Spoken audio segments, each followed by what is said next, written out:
Oh, and we're gonna record. So Khalia comes with experience as a college advisor, as a classroom teacher, as a youth advocate, and so knowledgeable about post-secondary readiness. And this is a new arm of work that we're doing, and we're so pleased to share our findings with you in this ongoing work. So I'm going to pass it over to Khalia, and then Khalia, when you say go, I'll share my screen. Sure. No, you said it all.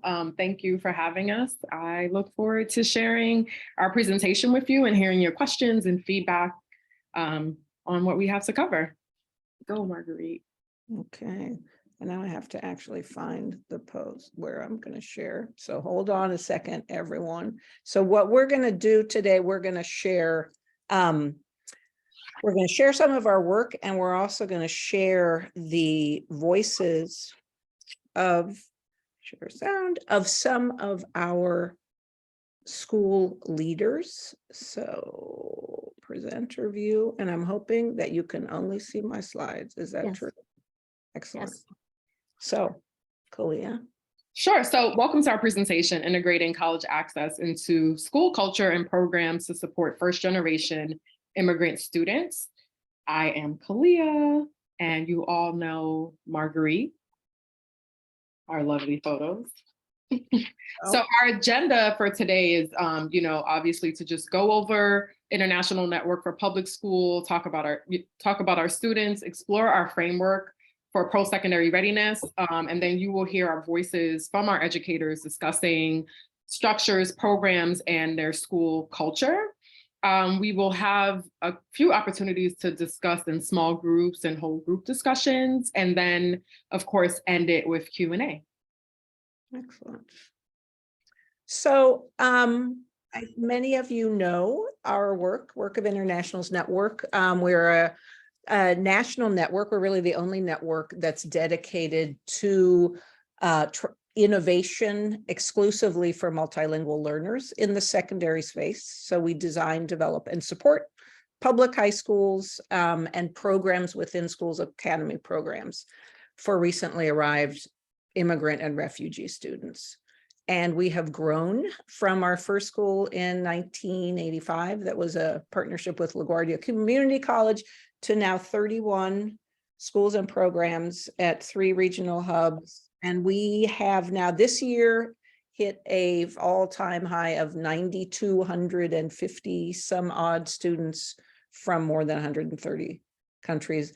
And network is not a word we take lightly. We work across in kind of a community of practice model to share best practices. I'm seeing things in the chat, but I can't really, oh, thanks. Can't read the chat at the same time. So we're excited. We're learning from each other all the time, and we look forward to learning from you. Here we go. So, and our vision is really to ensure that multilingual learners have access not only to a quality high school education, but also an education that prepares them for what's next. So for college, career, beyond. And we do this through our work in the network. And we wanted to share the voice of one of our school leaders talking a little bit about what we do. Let's see if this works. Vision, right? And a short way of explaining our mission and vision is that we want to support immigrant teens in becoming informed and strategic advocates for themselves, for their families, and their multiple communities. We all know that the key to success is knowing when to ask for help and knowing who to ask help from, right? So a little bit of a vision of what it is that we do. And we are fortunate to have a lot of research on the work that we do that shows that it's successful. We've been cited both nationally and internationally as a best practice model, including by the US Department of Education, by the German Ministry of Education and colleagues in Europe, by Migration Policy Institute, Center for Applied Linguistics. So we're very pleased to be adding to the body of research on what works well for multilingual learners. And Our students come from all over the world. And I know that none of you think that the multilingual learners only come from one group. And we will always emphasize that our students come from every continent, speaking so many languages, and really represent the diversity, not only of New York City, but of all the regions where they are. And so who are international students? And just so you know, these clips are coming from a webinar that we facilitated, how long ago? A few weeks ago, I would say. It was last month. I don't know. It's all a blur so far. But last month we had a great webinar, and some of our network schools, the educators really had some insightful words. And so Marguerite and I, when we created this presentation, wanted to weave that in. So this is Christy. She is from País Monroe in the Bronx, and this is her explanation on who our students are. Yeah, sure. Hi, my name is Christy. I'm one of the school counselors here at País Monroe, and I'm also a part of the post-secondary team. A bit about our students. They're newly arrived immigrants, as most international schools are, but our school is specifically entirely Spanish speaking, and we have students from different countries, like Ecuador, Guatemala, Honduras, Dominican Republic, Mexico, Colombia, Venezuela, Puerto Rico, Costa Rica, Spain, Nicaragua, and many more Spanish-speaking countries. Our students are English language learners and students with limited or have had interrupted a formal education. Many of our students are either overage or undercredited. Many of our students are also undocumented and company minored. Many of our students live in temporary housing, and many, even though our students go through these obstacles every day and struggles every day, they still manage to come to school, and they love coming here, right?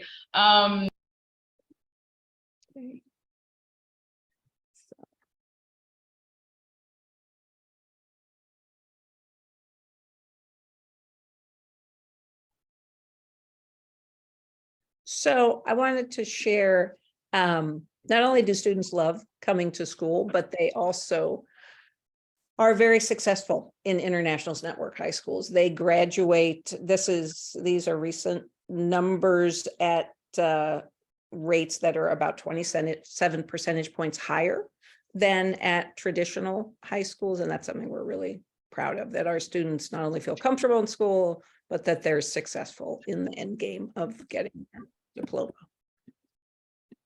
Okay. So we wanted to engage you a little bit and ask you what you think. So we're talking about post-secondary readiness. What percentage of first-generation college goers end up completing a degree? Put your guess in the chat, and we'll see who comes closest to the answer on this. So if you're talking about first generation, so first in their family, immigrant students, first in their family to go to college, what percentage complete a degree? 35%. 35, we're seeing 10, 30, 75%.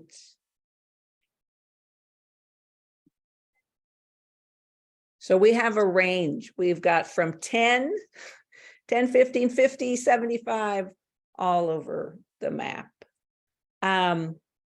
So you want to know what the answer is? Of course you do. It really is. It's about 11%. So whoever, one of the first people who put their number in the chat. So we're also very proud. We have worked so hard over the past 5 or 6 years to be able to gather and look at the data on our high school graduates, and they complete college at rates of 30%. It's still not enough. We'd love to raise that number, but it's 3 times higher than the national average for first generation college goers. And hence we're here. We wanted to talk about some of the things that our schools do to make this happen. So speaking of the work that we're doing with our schools, as Marguerite said, I work with our 15 high schools in New York City specifically. And so for the past 2 years, we've been working in like this sort of inquiry-based time to really kind of talk through how we can improve our systems and structures. And the goal is to get right in this middle there of that equity-driven college access work. But we identified 3 schools in the Bronx that we've been working with, like I said, since last school year. No, for 2 years. We're going on our 3rd year, having monthly meetings. And I'll get into a little bit about, the work that we've been doing. But that's like, the main bulk of of the work that I've been doing. So, as Marguerite and I mentioned, we had a webinar, but we've also been releasing these learning briefs that have been, really phenomenal. And I appreciate Marguerite for really, making this happen. I contribute and then she does the magic, and it's been amazing.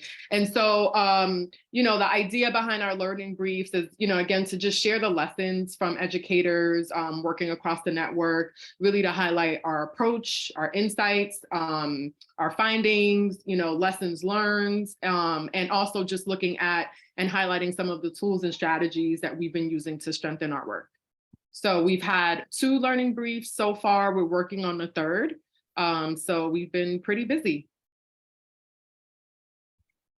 So, again, this is Barena. She is the principal at International Community High School in the Bronx, and one of the schools participating in our inquiry-based meetings. And so this is her explanation on her school's stance on post-secondary readiness.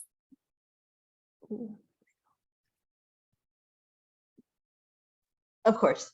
Okay, so it has to start with a belief system, a belief that all immigrant students can gain economic mobility by accessing college and/or vocational certificate programs at community colleges. That has been a driving force for me in my head. And this work is all about getting that out into our school through various peoples in our school. So I want to think a little bit more now about like the different perspectives. I want to talk about an educator's perspective.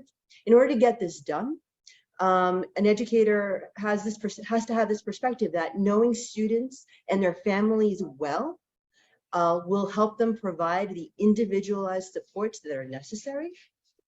But thinking about this also now from a systems and structures perspective, we need to have cycles of continuous improvement with a school-wide approach, because we need to go beyond the traditional public school emphasis of doing this work only perhaps starting it in the 11th grade in the spring semester. Yeah. Oops. Yeah. That was the end of that clip. Oh, okay. So we'd like to hear from you. And I mean, I know that everyone's coming from different backgrounds. So if you want to just share your thoughts on what she shared, but maybe just a few people, how is this different or the same from your school stance? And I know we have a couple of high schools in here. I will call, because I did write down a couple of the high schools, but I'll let you volunteer. Cobble Hill, Newark. Hi, Khalia. I can go if everyone is too afraid to speak up at the first try. This is Pete. I'm a new principal at Multicultural High School. So good evening, everyone. I totally agree with the individual that was just playing, and that like you really need to get to know the kids and their families, because that's the only way to truly be able to provide whatever supports that they need. Exactly like what the principal described from Pais in the Bronx. You get a lot of kids coming over STH, overage, undercredited, all Spanish-speaking L. That's the big wave right now. Similar to Pais, multicultural. We have a very similar population, 100% L, all Spanish speakers new to the country. And it's a little different because our kids still have to take the Regents, but the model that you guys have is an excellent model, right? Through the inquiry work and project-based assessment. So really understanding what they need to be college ready and successful doesn't solely rely on one test called a Regents, right? And so I'm appreciative of this that you guys offer, and would love to continue this conversation, of course, on behalf of my community, outside of this, but I totally get what was being described in the video. Thank you so much, Peter, for sharing. And Marguerite did put in the chat that our students are still taking the English and math Regents. But yes, you know, totally similar model. Did anyone else want to share their thoughts?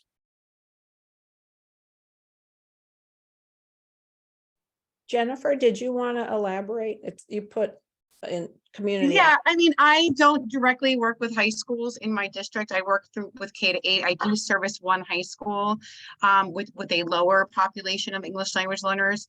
However, we do have a very similar situation at Behringer High School and Eastside High School, which the majority of the students are multilingual learners.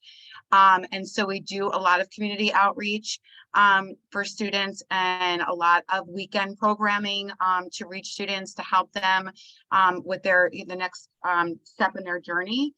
So yes, I definitely can agree with this principle for sure. Thank you. We shall continue. Marguerite. So one of the things that in this most recent learning brief that we did, and in looking at our own work and our support for schools, we've started unpacking the concept of college readiness. And as you all know, the New York City Department of Education and school districts all over the country have these metrics for college readiness, and they're actually based on kind of an old-fashioned model of college readiness that isn't up to the state of research in the field. It really focuses on academics. It focuses on a piece of what college readiness means, but it's about, you know, benchmark scores and assessment tests and exam cutoffs and college credit and so on. And yet the research that's been taking place in the field since the 90s is really looking at a more holistic model of how students become college ready. And it's really looking not only at academic preparation, but also self-efficacy and research skills and the support that is particularly important for first-gen students to navigate the college search, being exposed to information about different majors, understanding the complexity, the insane complexity of financial aid and FAFSA and scholarships and loans and so on, and also the exposure to college environments, which comes through some of the things that are mentioned there in blue on the left, like dual enrollment and college credit, but also through mentoring and through campus visit and affinity group connections on campus, knowing, you know, meeting other immigrant students or other students of color from similar backgrounds on college campuses. So we have tried to follow this model on the right side to really support schools to design systems to support their students along that pathway.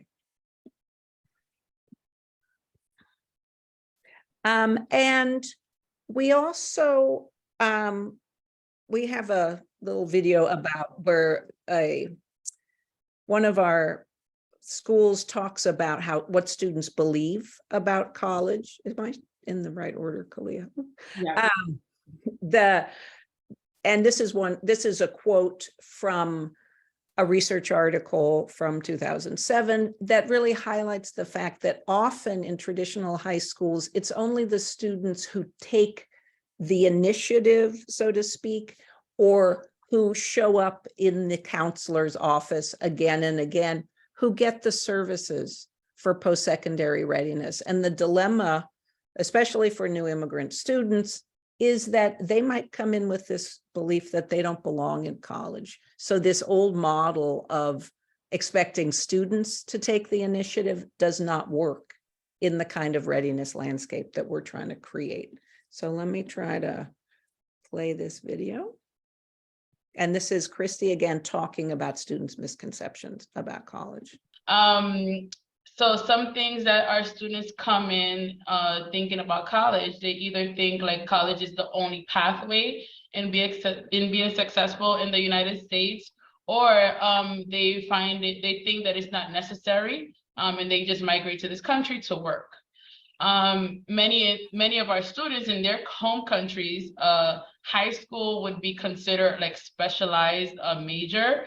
An example, in Honduras, the students are they have carreras, so it's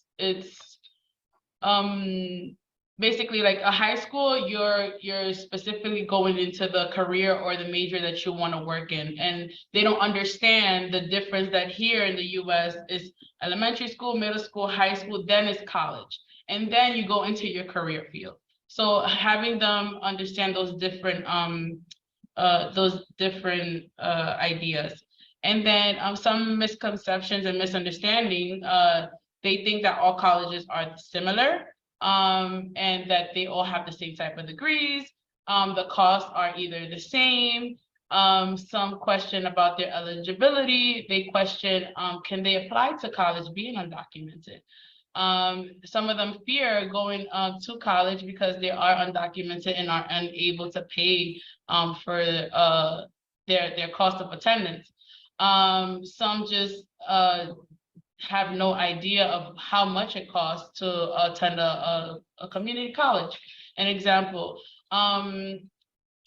it also like living in poverty plays a huge role, because their priority is like, you know, working, paying rent, buying food, and you know, college sometimes is not the way to go, or the idea, their priority. Many also think it's impossible to work and go to school at the same time. They don't know about the flexibility around college and their scheduling. Some of them lack the information about scholarships, right? They're unaware like of the additional work that they have to do to apply to these scholarships. They think like, oh, okay, I'll just submit an application, but they don't have the additional information where they have to write additional essays and have like, you know, letter of recommendations.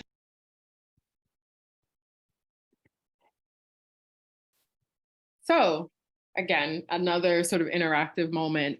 What are some misconceptions? What other misconceptions do multilingual learners, especially immigrant students, have about college? And what do you think they need to know that they don't? Just if you want to share out from your experience or your students' experience as well. And you can come off of mute and share, or you can write it in the chat. Mm-hmm. Yes, that's a great misconception that you need to be a citizen. I mean, that's like the misconception, right? That's great.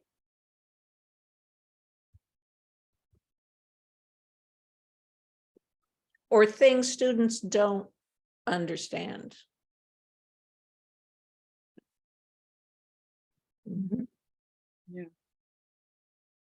Yeah. So test prep, yeah. Mm-hmm.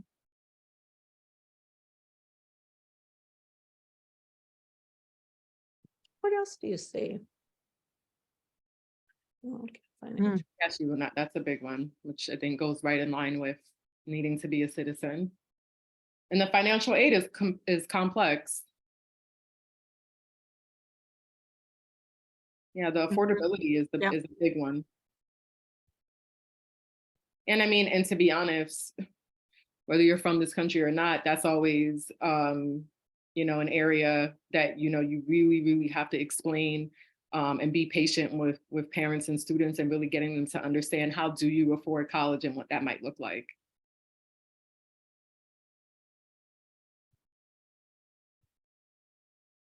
Mm-hmm.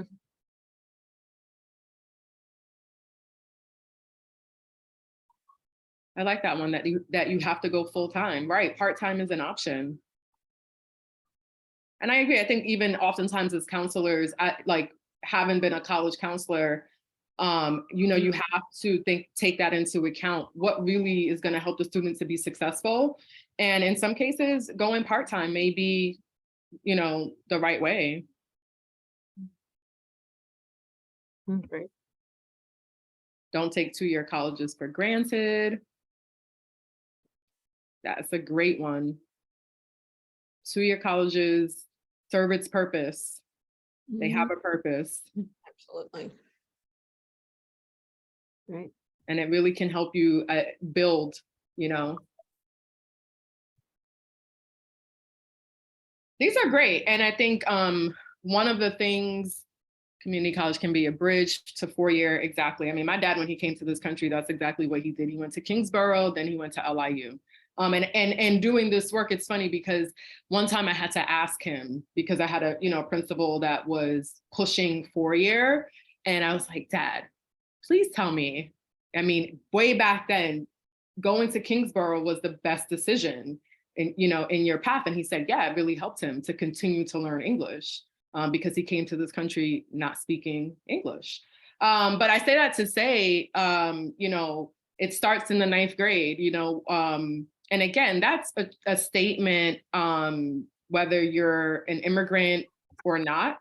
And, you know, our students, I'm sorry, I like this one. Women are restricted to studying certain types of, certain typical careers. Yes, I do like that one.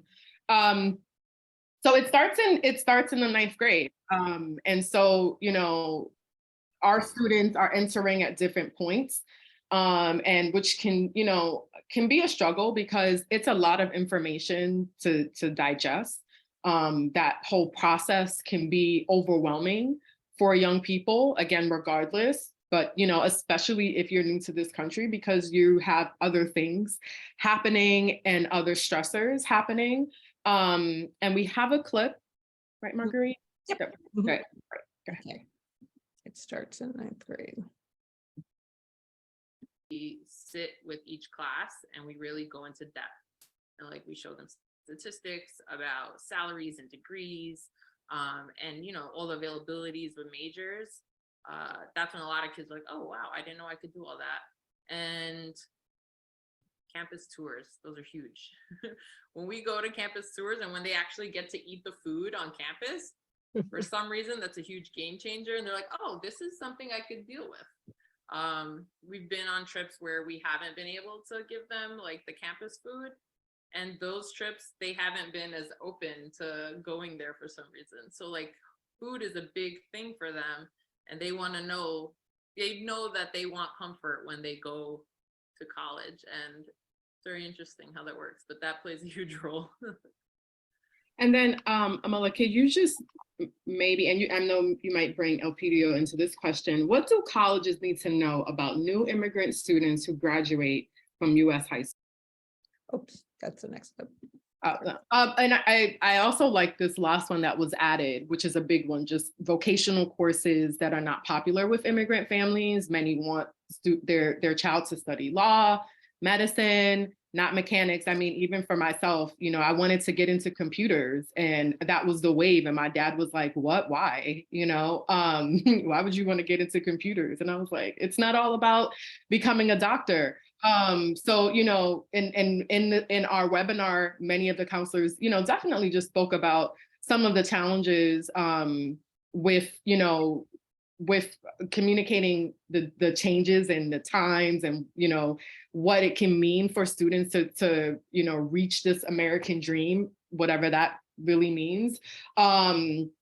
But that, you know, there are different pathways and their child can be successful and what that might look like. And, you know, really trying to get parents to have that open attitude and also students as well, you know, really getting them to explore outside of just medicine, but what, you know, let's open up healthcare. You don't have to just be a doctor or a nurse, you know what I mean? Like there's so many other professions within the healthcare system if we want to keep it, you know, there.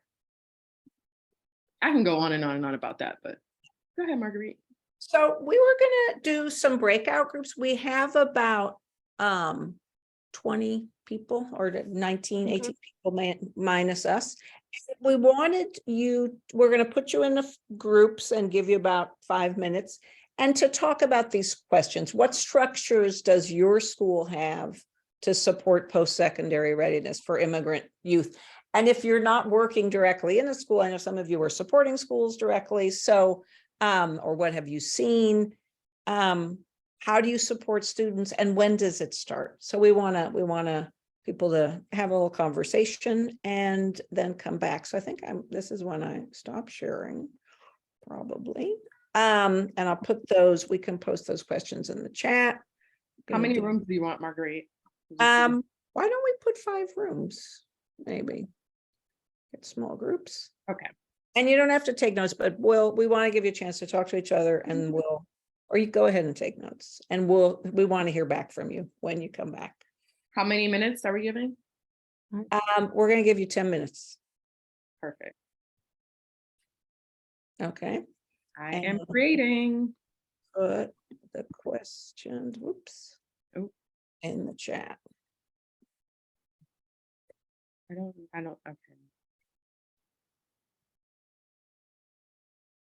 Okay. Ta-da, that worked. They disappeared, so it seems like people went into groups. I think Nancy hasn't gone. Nancy, you have to join. Nancy has to join. Oh, okay. Arlene? Hi. Marlene Roy also. Hi, Marlene. You there, Marlene? Maybe they stepped away. I think she was in the car. She may have stepped, oh, yeah, No, I think she's on her phone. Okay. okay. So that sometimes is an issue. They come. All if right. they come back And on. Nicole and Irma are there, yeah. Now, Yes. shall we each visit? Do you want us to, yeah. I was Sure, gonna- sure, feel free. We Do you want to go to that group of that has only 2 people, room 4? Room 4. Yeah, I'll go to them. Okay. Okay, super, Miriam. Okay. And then, let's see. Hi, Marlene. I'm going to join room 1 just to listen in, and then I'll come back. Okay. I will go to I'll call Marlene. 5.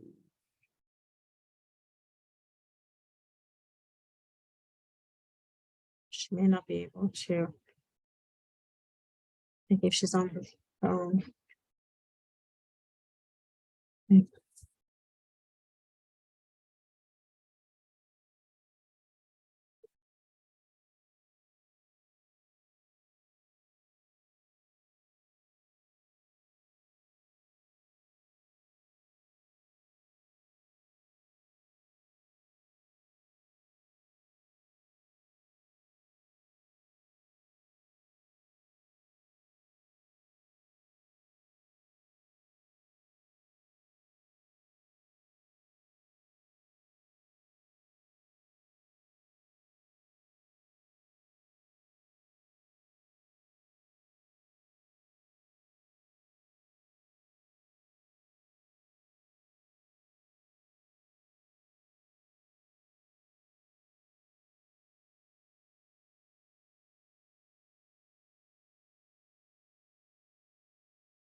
Let me start my video. Hi, Khalia. I spoke to Marlene. She's on her phone.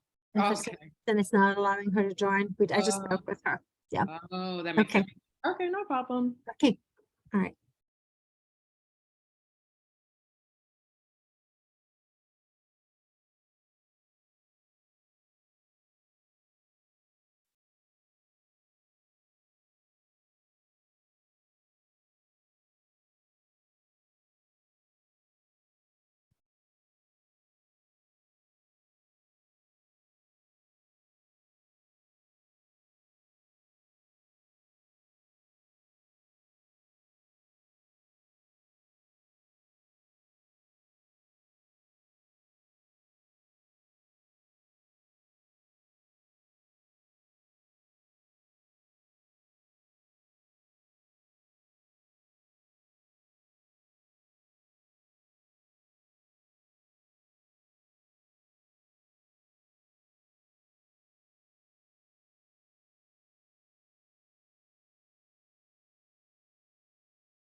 How much time is remaining?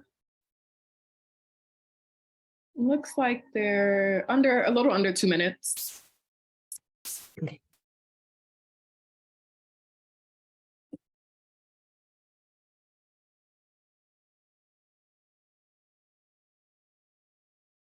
Thank you.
Hi.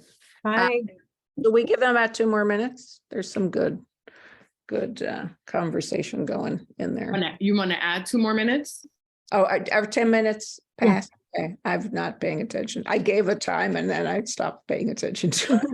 Okay. You want to bring them back? Yeah, it's like about, I think once the time runs out, they still. Yeah, they have 60 seconds. Yeah. Right, so. Perfect. Oh, I think we have to. Yeah. Close now. I'll close. Yeah, close now. Okay. Yeah. And they have to, yeah. Excellent. Basically, they always have another minute to come back. And then I Yeah. will. Yeah. And yeah. So Marlene is on her phone and wasn't able to join a room, but she's there. I just spoke with her, but she couldn't join. And I'll go back to screen share. Presenter. Welcome back, everybody. Hi. Hi, welcome back.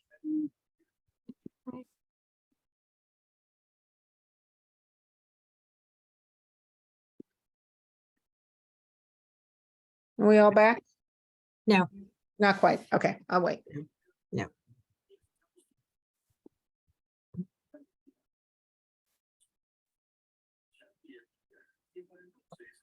No, but the rooms will automatically close in All right. a few more seconds. Okay. All right, now they're coming back. Mhm. Okey doke. There we go. Yep. So we'd love to hear from folks. Maybe we can do kind of popcorn. What kind of things did you talk about in your groups? Let's take a couple of minutes and hear back. What insights or promising ideas did you all share? Yeah, our group actually shared that to make sure that the guidance counselors that visit the classrooms to kind of get an assessment that they speak the language, right? We need bilingual counselors, and it's not just Spanish. We are dealing with I'm talking about Portuguese, we have Arabic, we have so many. So really, really take that into consideration and try to recruit as many, even volunteers, like just to get a feel for what languages, right? And try not interrupting like the same subject class all the time. Try to visit different, because some students are more successful in different content areas. Because usually the Spanish classes are the ones that get interrupted. It's either Spanish or art or gym. And so really try to go to the core classes as well, right? And just get a feel, because students they perform in interesting ways in their other content areas. Thank you so much, Rosa. That's super helpful suggestion. What else? What else? Other suggestions that came up, ideas that folks shared that they liked? Okay, Irma was going to talk for our group. Yeah, you have to unmute yourself, Irma. I see that Miriam volunteered me. Okay. Briefly, well, from our own experience, and Miriam had a wonderful anecdote about a husband's experiences when he first came to this country. And in a sense, we all went through similar situations. We felt, or we agreed with consensus, that the secondary level, or at any given time, these students should be also given the opportunity to experience, to have life experiences in the workforce besides the academic aspect of education. That, yes, academics are what we need, the language acquisition is what we need, but through this life experience, the acquisition of language through these experiences, it's tremendous, it's awesome, and it enriches not only the language, the efforts, the cooperation, collaboration, and ownership of what the end results would be. The fact that they will be able to have produced some type of a hands-on activity or some type of a product that they themselves came up with, and were able to accomplish that, gives them a sense of pride, accomplishment, ownership, and of course, confidence. Basically, that's what we said, right, Miriam? Love this. And some of this was achieved through university school partnerships. And I reported on one with the Manhattan Academy for Arts and Language, where the students were consultants for the UN for their online language learning course. And then I reported from the College of New Rochelle, where my husband had a project with Isaac Young Middle School, and kids took three college course modules in the summer with the presence of a bilingual mentor. And it really made a very big difference to them. And then the classes were taught by professors from the college, on the college campus. Fabulous. Marguerite, you mentioned something else that came up within that context with Irma, and as far as having internship programs, how important it is to give them that sense of, I think it's also the sense of connection to college professors, like Miriam mentioned. I know personally that was a big thing for me, that I had a connection with a professor that, family, it wasn't even a school program, but that, that gave me that connection and gives you a very exact idea of what college is all about, having that connection with somebody who's already at the college and having those opportunities. So that was very important. Super. Thank you. Thank you for sharing that, Nicole. So I'm going to pass it over to Khalia to talk about some of our structure. Oh, no, that's me. I'll talk about this. So these are all, fabulous ideas, and it's giving us some ideas. We have documented some of the things that are specific to international schools do specifically, that are school-wide. And one of the things that I'm hearing in what folks are sharing back is that it's not only the college counselor, it's other kinds of supports. One of the things, I'll just go through these, is an advisory class, which in a lot of schools is called CREW, where starting in the 9th grade, some of that content on what is college, what to expect, what is financial aid, breaking through some of those myths for students, happens in that scheduled class every week. There's also one-on-one student support, not only with counselors, but also with teachers, particularly related to post-secondary readiness. There's also a team approach. Counselors cannot do it all. They're a team of staff that lead and plan college access supports and a curriculum for post-secondary readiness. There are other staff that schools have hired, like a community associate. You mentioned the importance of, Nicole, of having someone who knew about college in the form of a professor. We also do that with alumni being hired back to the school and sharing their experience and guiding and mentoring students. College readiness supports embedded in classes, including advisory, a college support class where you it's not just up to the student to do the FAFSA and do the applications. There's actually a class, so you can't miss what you need to do. And then partnerships with college access organizations like CARA is an organization that we work with a lot.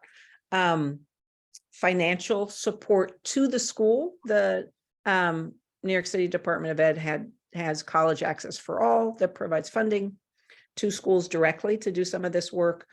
Of course, parent nights, bringing parents in and addressing some of the misconceptions or gaps in knowledge. And we're always bringing alumni back to talk to students about their experiences and answer questions. So someone much closer to their age who's had college experience. And so, as I talked about earlier, we've been using different continuous improvement tools to engage with schools and really, again, identify and look at their structures and systems and really give each school, we're giving each other feedback and really trying to just increase the value and increase this, define the systems, find any gaps that are within the system, and how do we fix it. And so these are some of our schools' process maps. So many of the schools started with doing process maps, gap analysis, and along the way, always, would go back to the process map and really fine tune it. Every school is different, but we thought it was important to visualize what their map looked like for students who are, and how they support students who are on their college or post-secondary application journey. And I think, in doing this, some schools might have realized they're not spending enough time doing one thing, or maybe there's one person who's doing it all, and how do we share that across the school, because everyone's engaged in this information. So this is our school, Crotona, in the Bronx. And I would say, a couple of things that they're doing. Again, the alumni panel, I mean, you see it there on their map. For many of the schools, this is important to, keep the students engaged. And again, the college essay is happening in ELA. But I think, again, for me, this school, their alumni panel, it's very important to the school. And I think I've seen how it's helped them, especially for students who are on the fence about, vocational or going to college. Next one, Marguerite. Okay. This is International Community High School. And so with International Community High School, I think the community part is a big part. As you see, CBO, DOE, college and career programs led by outside organizations, whether it's CARA or whether it's the International Ambassador Program that they are part of. I think that this school, what I've seen the principal do is, we talked about it earlier, having people, if you can't find a counselor, at least having other staff members who speak some of the languages that are represented at the school. And I think that this school has done a good job at really trying to make sure that they've found and have a teacher that's speaking some of the languages that are represented at the school. And the other thing that they do that I think is important is just the staff-wide PDs on college and career, because again, teachers, the teachers are college counselors, even though they may not know it. And sometimes the information that they're providing isn't always the best. And so I think it's important this is a great best practice for counselors to be able to engage teachers and really talk through what they're seeing, because sometimes how your student is performing in school, in your class, isn't always a reflection of what that process, or what you think that process will be, or where you think that student may end up. And so I think it's important for teachers and to really have an understanding of what's being communicated, what's happening, and what the school is expecting of the students. And then our last school is Pais Monroe. And again, Pais, they have really strong parent engagement. What I like about their process map is they've clearly identified undocumented students. Because, that is an area where, as a network, we really try to help and support. And as the person that's working with the counselors, I try to bring in schools and programs that are friendly to undocumented students, that are providing financial aid. That's always the question. Is there aid provided for undocumented students? What, that's just the #1 topic, because it's hard, to find programs and to find funding. And I also like that they've identified vocational programs, as we talked about before. This is an important area.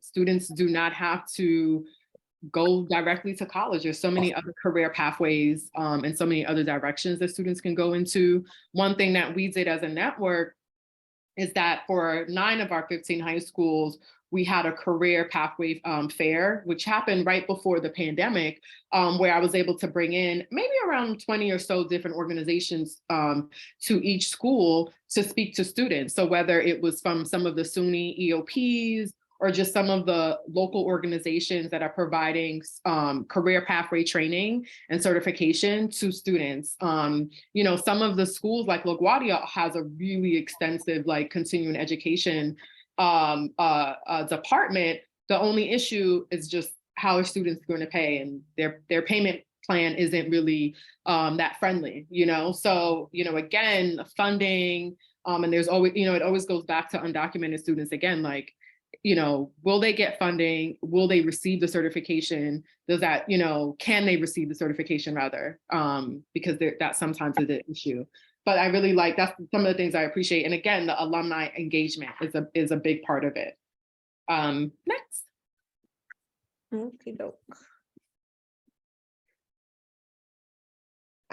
Do you think? And I saw something in the chat. Oh wait, is that part of that? Build partnerships with local businesses and create mentorship programs, right? One of our schools, not highlighted here, Lafayette International, they are part of iMentor, which is a pretty robust mentorship program.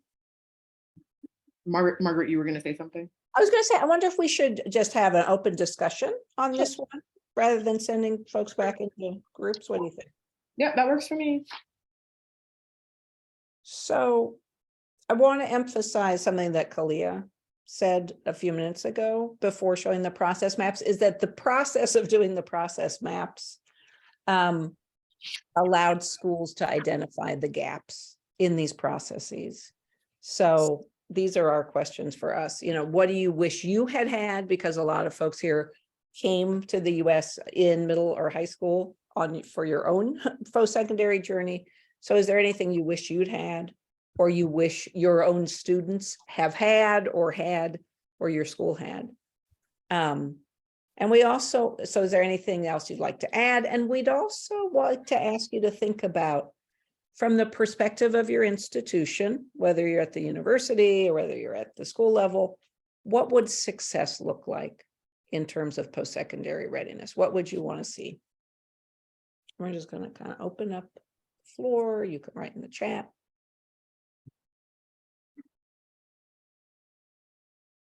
Hi, guys. For me, I would love to build on that internship experience. That's one thing that I can identify that, we're struggling with because of our location. But I did have a question. I don't know if you have an answer for it. Has anyone found out if there's a way or how to support undocumented students with DOE funding for things like you can create a co-op line for kids that are in STH. Is there a way to pay undocumented students? When you say pay, do you mean work-based learning? Like that, yeah. Because I don't have an answer for it, and I haven't gotten one, and I'm just curious if as the internationals, you guys have been able to figure that out. If Dennis was here, he would know. But I do believe through work-based learning, they have been paying undocumented students. I think word on the street is maybe there might be some funding cut. Not really sure, but definitely students have been able to receive payment. Thank you so much.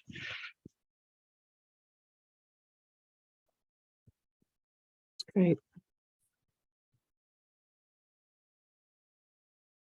Other visions of success, or what you'd like to see? Someone put more. Stacy Murray. I am the assistant principal at Multicultural High School.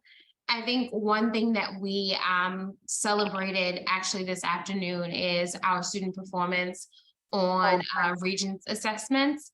But also I would love to see for our students who, may have a difficult time academically, for them to see more and more examples and opportunities where there are successful people, and also programs that come to us or we can build partnerships with in terms of vocational schools, trade schools, that our students are able to envision success that doesn't just include a direct track to college. I believe some of our students, for some of their personal reasons, whether it be family structure or even financial challenges, or even academic challenges, or just simply interests, may have a different plan in mind. And I also, a success for our school, I would love to see for more and more of them to see that a successful person could be someone who went to a vocational school or a trade school as well. So building those connections and then allowing our students to envision that as success and setting them up for that success is important for me. Thank you. Thank you so much.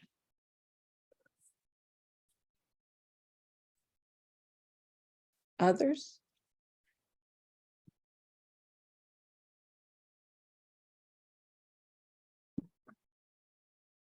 Conchi? Yeah, please. Yeah. Margaret and Khalia, just thank you so much for sharing the important work you do. This just remind us, like, at college and university should also have similar structures to support these students once they get to university and colleges. And I think we know from research and data that for first generation college students, the chance of their finish their 4-year or 2-year study is also, challenging. So I know that even for us, like, we have a lot of international students, even though their challenges are different from immigrant students, we know that we still need to do more to support these students. I just want to say, the kind of work you guys are doing is really inspiring and push us to think about how to support them in college level too. So thank you very much. Thank you so much. I like that K through 20 structures. Yes. Yeah, we know that for teacher ed program, we really want a lot of minoritized students to come into teaching, but we also have stories that once we admit them, some of the, they're not getting enough support, they just drop out of the program. So it's a shame, but I think that the work you guys are doing give a lot of us ideas how we can do this. I want to echo something back that you're saying, Kanji, and I think we haven't said explicitly, and we're going to be writing about in this upcoming brief, is that we check in with students too about what's working. Are these structures working for you? And what other support do you need? And as you heard in some of the videos, that, this knowledge, both a shared experience with our students and also the knowledge of what their strengths are, what some of their challenges and misconceptions are, is really important. So them having a voice and an ownership in the process so we can really support them is key. So thanks for that. So Marguerite, I was looking at the comment by Rosa Bonilla. Rosa, do you want to share your comments with us? Hi. Hello. Yes. We recently received a family, like 50 families at our school. And it's just, again, those basic necessities that need in order to have an adult, just a responsible adult at home to help them navigate this advice. So just many of them arrive without their parents, and they're dealing with just moving from refugio to refugio. Sure. There's a constant move, so they lose a lot of their belongings.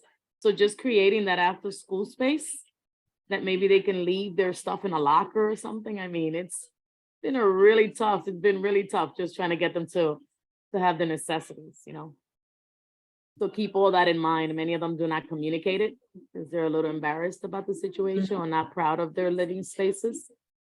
And we've done a lot of donations, bringing clothing and just even food. Our after school programs really provide them a warm meal right before they leave. And it fills our hearts to know that they're going with a full tummy to bed at night.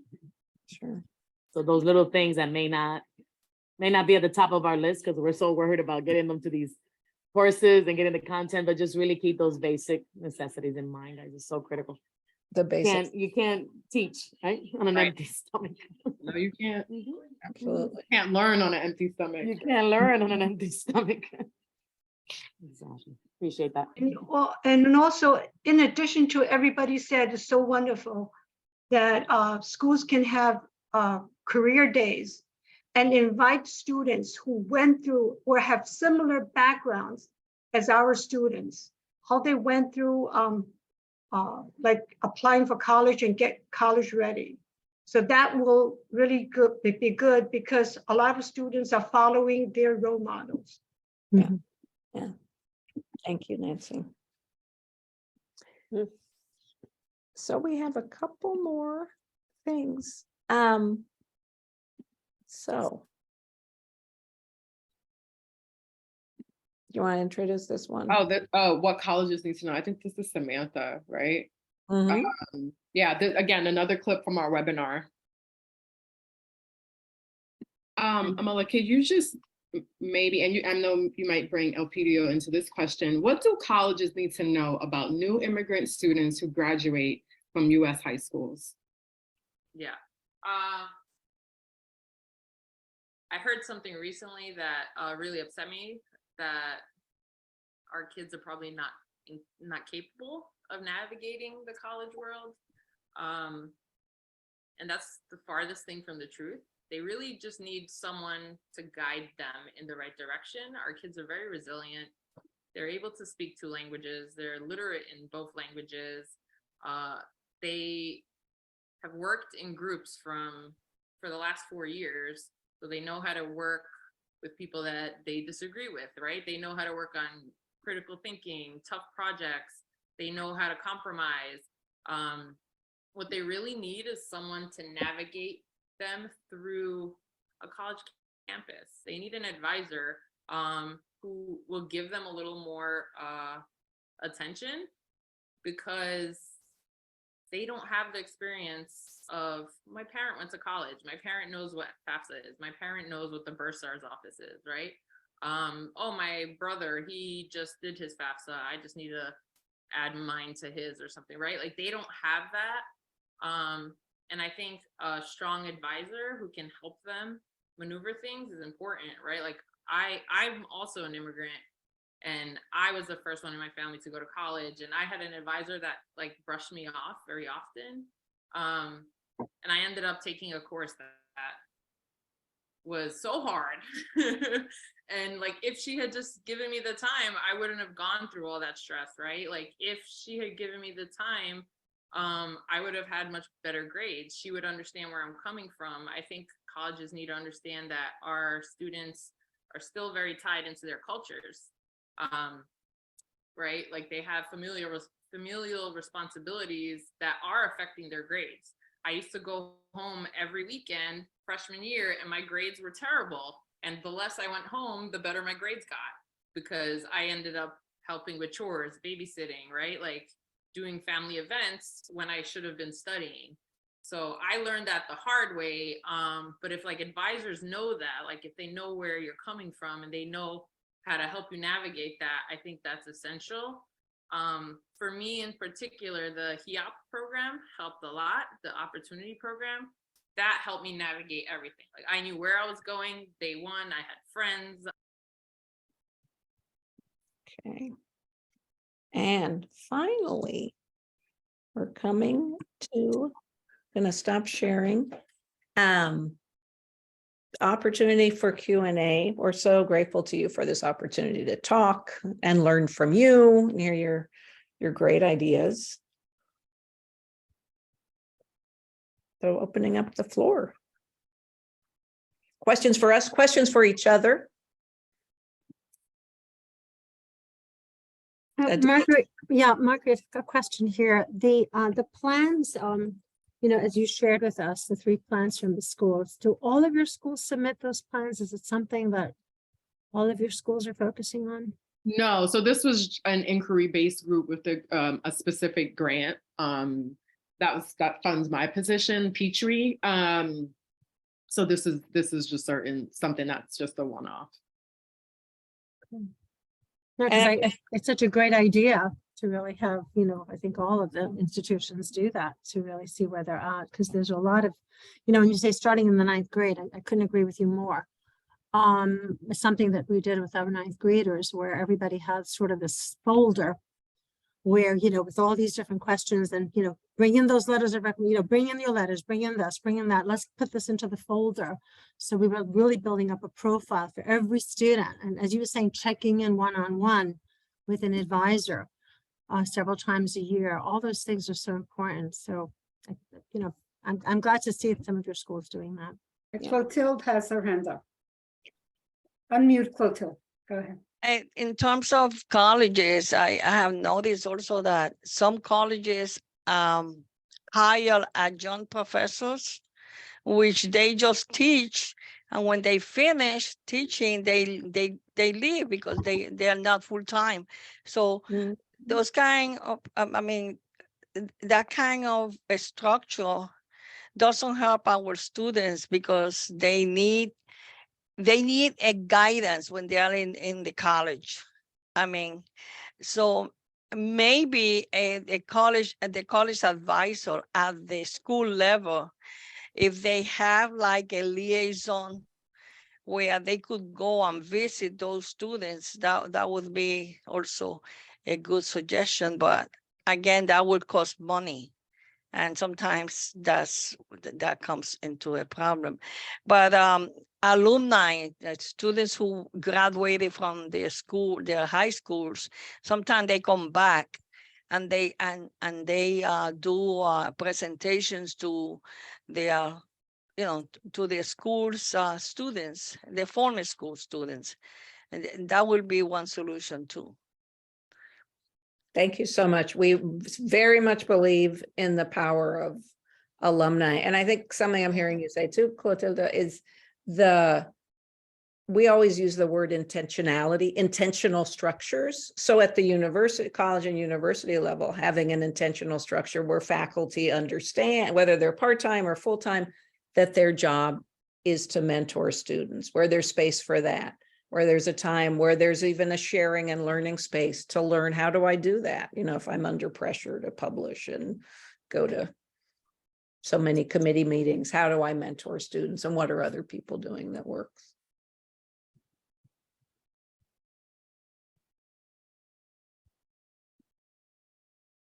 Comments, questions?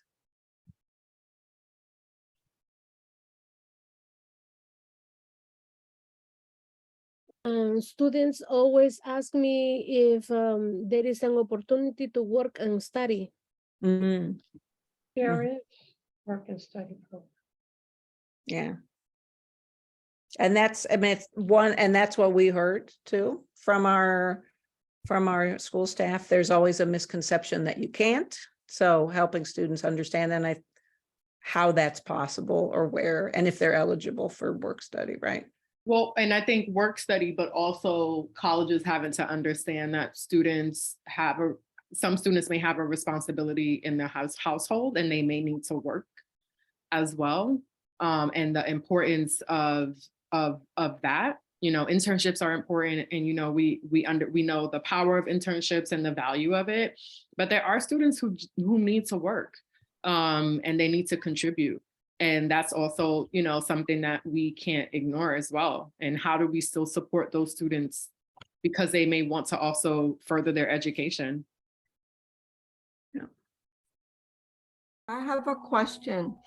Someone mentioned that you identify undocumented students, and I want to know, how do you go about doing that? You know, because we're always told that you cannot ask a student whether or not they're undocumented. So How do you go about doing that? Yeah, I mean, I don't know if I said that.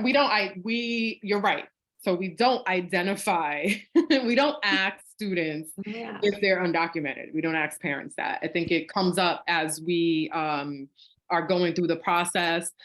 What's unfortunate about it is, you know, having a student there in 9th grade and finding out in 12th grade that they're undocumented.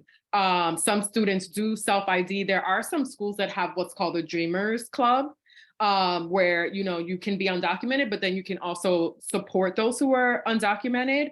And, you know, it may come out in that case, it may come out during intake as well. But again, no, we're definitely never asking a student and you know, but yeah, there are times. So I think sometimes some schools, what they've been doing is trying to collect the FAFSA documentation a year earlier, just to kind of maybe catch those, because, you know, again, there are so many organizations that also support undocumented students. And I think we want to be able to connect those students with those supports as well. So, you know, as a school, you know, it helps us to know and helps us to partner students with those organizations. And even some of the schools, when they bring in organizations like Atlas or on local to do some of the clinics, on local to do some of the clinics, you know, a lot of times these are where the conversations are happening, and sometimes students are identifying. But yes, no, so never asking, but you know, I think doing things like that can be helpful, and maybe students identifying a little earlier, because it definitely, as a counselor, you know, gets tricky when it gets to that point. Sure, yes. You can flyers when you send out flyers for FAFSA application. No, you can do it much earlier. You can do it much earlier. And then they will like be, you know, they self-identified. Oh, okay, maybe they need this, need that, they cannot attend. But also you catch up with this group of kids to conduct and publicize like Dream Act workshops for these students. That we have to take care of everybody. Mm-hmm. You can do it much earlier when you start distributing. When you start distributing College Now application, on College Now application, they usually ask for Social Security, and this is a private conversation with the guidance counselor, because the recruiters come in most campuses. The recruiters come in the middle of the 10th grade. And the guidance counselors have to meet with every 10th grader, regardless of their average, and discuss the application. This is where you get an idea of whether students are documented or non-documented. Good idea. This is the real time. So in the middle of the 10th grade, you'll have an idea who needs that additional help. That's true. Absolutely. Yeah, definitely. That's one way. And sometimes because students can use their DOE ID, you know, you still may not catch it until the 12th grade. But I think definitely all these little opportunities, because again, College Now is a place where undocumented students can obtain credits for free, you know, and possibly, you know, enroll into college with 12 credits, maybe even more. So this is an opportunity, you know, so I agree, this is the opportunity to be able to, if you are able to find out early, to be able to encourage those students to participate in those programs. Great.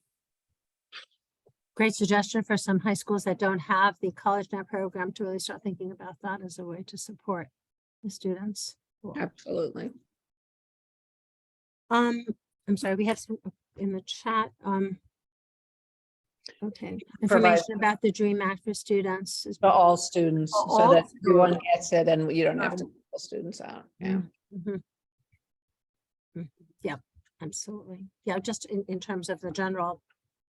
Yeah, so that it's available. I had a language question, which it's always, I always think it's amazing that, with the one exception, that most internationals in each class have students representing many languages and cultures, and the internationals are obviously very successful. What is the role of the first language or language variety in the international's perspective on the educational process? In terms of post-secondary readiness or in general? In general, the kid shows up, they don't speak a word of English. What do you do with them? Well, I mean, similar, I think everyone's in the same boat here, right?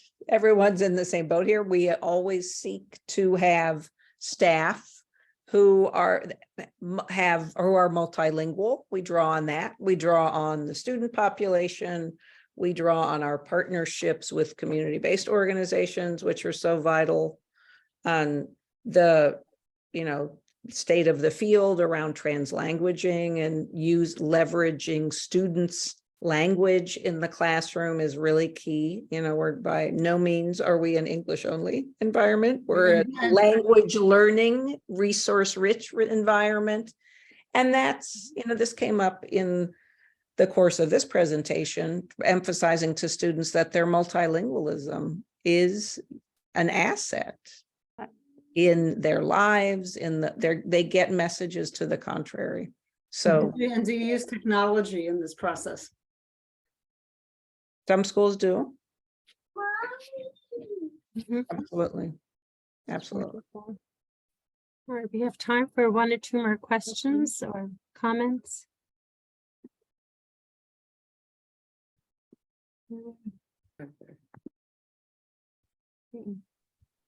Well, Marguerite and Khalia, I want to thank you so much for your presentation and really the dedication that you have to students, to your, and to the success. And, when you say the percentage of your students that are graduating, both from high school, but also staying in college and graduating from college, it's really a tremendous tribute to the work that all of you do at the Internationals Network. So congratulations. Thank you. Thank you. Thank you. And whoever that little tiny voice is. I love it. Yeah. I love it. Oh, yes. Can we say hi? Your mom is the best. Yeah. Wonderful. Beautiful. Hello. Hello. And we're talking about your secondary. Wonderful. Okay, I'm going to just stop recording.